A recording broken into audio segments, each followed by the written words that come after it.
e das ridentes pradeiras e dos vales acachados e das cruzas dos teus fillos.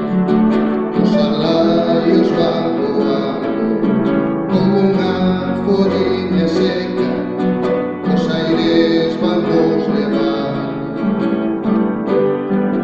por entre os loureiros longos, por entre os verdes cercados, por entre os pinos de xorda, por entre as rosas de asados, por entre os brezos de leiro e as carballeiras do araño, pradeiras verdes, pradeiras de Taragoña e Riaxo.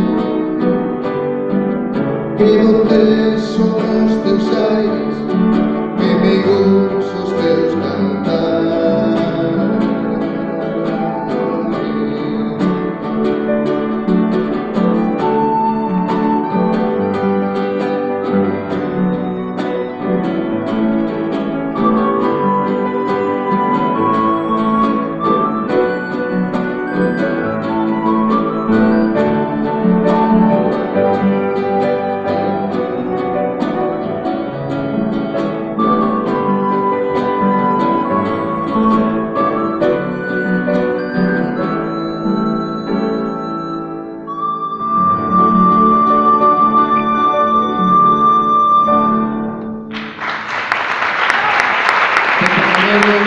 Elliot.